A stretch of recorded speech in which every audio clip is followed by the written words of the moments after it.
Em nome do Pai, e do Filho e do Espírito Santo. Amém. Louvado seja o nosso Senhor Jesus Cristo. Queridos irmãos e irmãs, estamos no 7º domingo do tempo comum. O evangelho que se encontra em Lucas, no capítulo 6, dos versículos 27 a 38, nos apresenta um trecho muito forte da mensagem de Jesus. Aqui São Lucas vai nos colocar diante de um comportamento necessário para sermos coerentes com a mensagem que nós portamos, a mensagem que nós anunciamos diante da nossa fé. Cremos em Jesus, nosso Salvador, enviado pelo Pai, Ele que derramou com o Pai o Divino Espírito Santo sobre nós. E aqui poderíamos tirar e extrair, sobretudo, há duas grandes mensagens nesse pequeno trecho. Vamos abordar as outras, mas por hora de começo dizendo, no versículo 31, o que vós desejais que os outros vos façam, fazei-o também vós a eles. O que quero para mim, devo querer também para o próximo. Ora, devo querer sempre o bem para mim. Isso é o natural, para tanto desejar também o bem para o próximo. Entendendo que querer o bem para mim, o bem que me fará bem, e para o próximo, o bem que lhe fará o bem. Nem tudo que é um bem para mim é um bem para o meu irmão. Portanto, aqueles que se movem pela palavra de Deus têm toda esta delicadeza de não apenas fazer o que eu quero para mim, mas no sentido profundo e completo, aquilo que me faz bem. E devo querer para o outro também, o bem que faz o bem para ele, não necessariamente o mesmo bem para mim.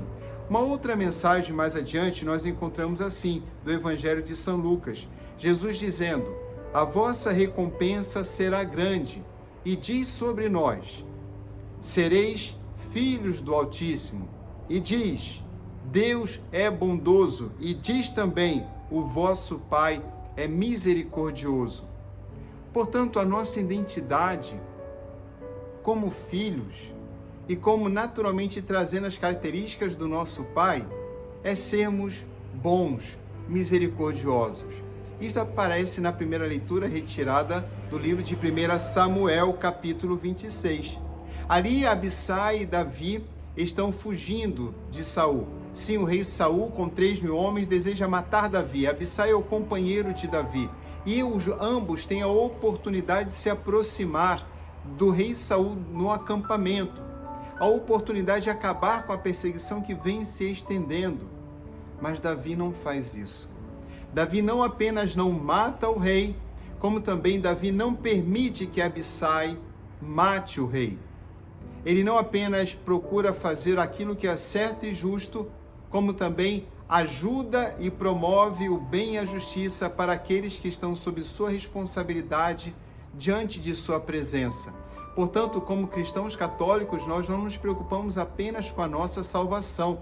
Necessariamente por causa do amor, também nós nos preocupamos com a salvação do outro e fazemos tudo aquilo que nos é possível para poder permitir que todos possam serem justos com a graça de Deus e assim estarmos no céu.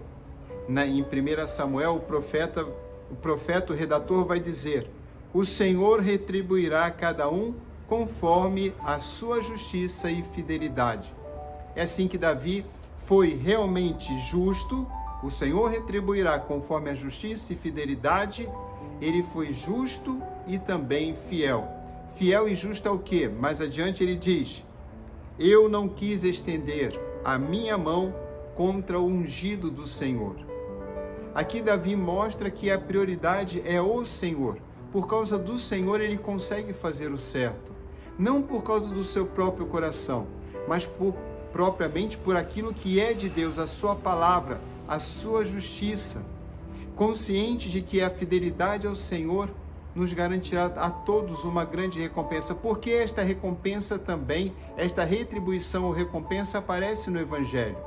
O Senhor vai dizer que se nós amamos, não há diferença alguma com os pecadores, porque os pecadores também amam. Entendamos os pecadores aqui, aqueles que não seguem os mandamentos, aqueles que não se deixam mover pelo Espírito de Deus.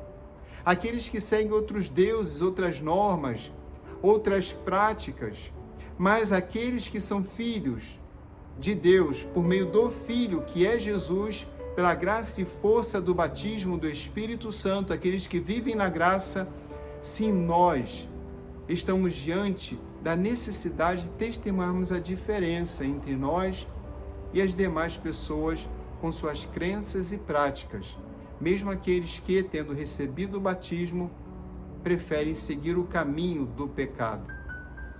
O Senhor vai dizer que os pecadores também amam, e que diferença haveria? Portanto, nós também amamos. Tanto nós quanto os pecadores facilmente amamos aqueles que nos amam, mas aquele que é portador do Espírito de Deus, aquele que é filho do Altíssimo, aquele que tem esse Pai bondoso, aquele que tem este Senhor misericordioso, esse deve amar além, amar indo mar adentro, amar os inimigos. É assim que nós temos diversas situações no Evangelho que vai nos trazer diante deste Deus bondoso e Pai misericordioso. Nós devemos amar, fazer o bem, bendizer e rezar por aqueles que nos perseguem e nos maltratam. Ainda no Evangelho, diante de uma bufetada, daquele que me pede, me tira o manto, diante daquele que me pede, aquele a quem eu dou, não devendo cobrar, diante de todas essas situações difíceis, a minha resposta deve ser o amor. De tal forma que, sim, haverá uma recompensa, porque o Senhor é justo. E essa justiça, como esperava Davi e o propôs também a Abissai, é a mesma ideia de retribuição e justiça que nos traz Jesus. Na medida em que vivemos como filhos de Deus, porque o somos, certamente o viveremos em plenitude no céu. Mas aqueles que não querem seguir o caminho de Deus, como irão ser transformados cada vez mais à semelhança de Jesus, que fez exatamente isto e nos ensinou, por amor ao Pai, amando os seus inimigos, nos amando enquanto totalmente imersos no pecado, porque foi por nós que Ele se entregou para nos salvar, quando éramos, vai dizer São Paulo, inimigos de Deus.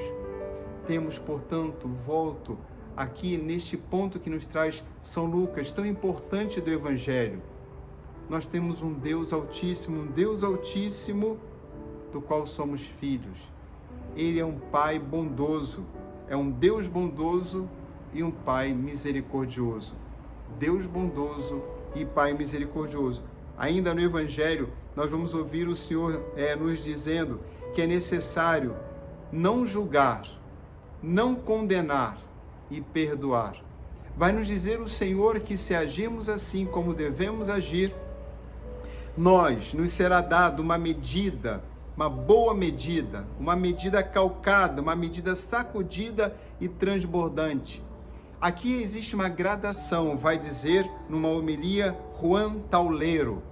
Ele vai dizer que uma boa medida é a medida razoável da vida espiritual, quando eu sigo os mandamentos. Uma medida calcada é daqueles que, seguindo os mandamentos, vão além e aprofundam a sua vida espiritual. Uma vida de oração mais intensa, que vai marcando uma diferença no comportamento, sobretudo a prática da caridade. É a consciência maior do chamado de Deus.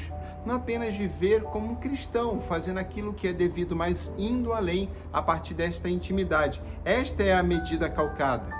A medida sacudida e a medida, então, que vem em seguida, transbordante, vai se dando na medida em que a pessoa mais e mais vai se abrindo ao Espírito Santo. E, sobretudo, esta medida sacudida, na medida em que jogada, a calcada é apertada, vai na medida, mas aperta para caber um pouco mais. A sacudida é aquela que se derrama um pouco. E então aqui estão aqueles que se dedicam à obra da salvação, conscientes do seu batismo, a não apenas praticando a caridade, mas se deixando conduzir de modo mais intenso por Deus, ajudando mais ainda as pessoas. E a medida transbordante é daqueles que são tomados pelo Espírito Santo, e vai dizer Juan Tauleiro, aqueles ao quem o Senhor oferece muitos dons e muitas graças além da própria capacidade. Uma boa medida, uma medida calcada, apertada, uma medida sacudida que se esparrama. Nessa sacudida, inclusive, aqueles que abraçam o sofrimento, aqueles que sofrem pelo Senhor, e a medida transbordante daqueles que contemplam, fazem uma contemplação infusa dos mistérios e das graças que o Senhor os revela, por causa da intimidade.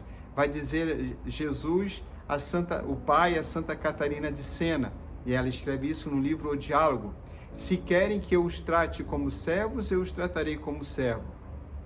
Mas se querem se aproximar de mim, eu os tratarei como filhos. É assim que o Senhor está aberto, e aberto para nos acolher e nos conceder graças ainda maiores, para que possamos revelar ao mundo o seu amor.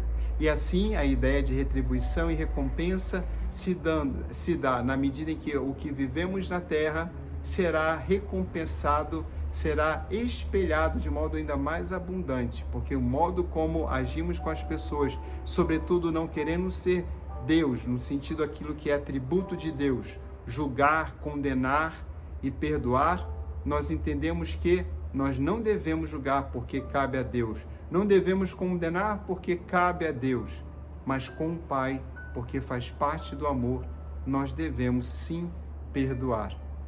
É assim que a segunda leitura, retirada de 1 Coríntios capítulo 15, vai nos apresentar uma realidade muito clara daqueles que são cristãos, movidos pela graça de Deus, e aqueles que não se deixam mover pela graça de Deus, trazendo o primeiro Adão e comparando com o segundo Adão, o Senhor, e todos aqueles que, cheios do Espírito, seguem o Senhor. São Paulo vai nos falar de que aquele que é a característica do primeiro Adão é ser um ser vivo, natural, terrestre, mas aqueles que estão cheios do Espírito de Deus, que agem com amor, que têm e levam a sério esta medida é grande no serviço e no amor, no seguimento dos mandamentos do Senhor. Este possui um espírito vivificante, este é um ser espiritual, um homem espiritual, este é aquele que vem do céu. É assim que devemos escolher, ser um homem terrestre ou um homem do céu, um homem natural ou um homem espiritual, apenas um ser vivo ou um espírito vivificante. Essa escolha é nossa. Temos a chance de amar mais, servir mais, com todo o nosso coração. E é isso que o Senhor deseja, porque é aqui que começa a transformação do mundo, a partir do nosso coração. O Senhor esteja convosco. Abençoe-vos o Deus Todo-Poderoso, Pai, Filho e Espírito Santo. Amém. O Senhor é bondoso e compassivo.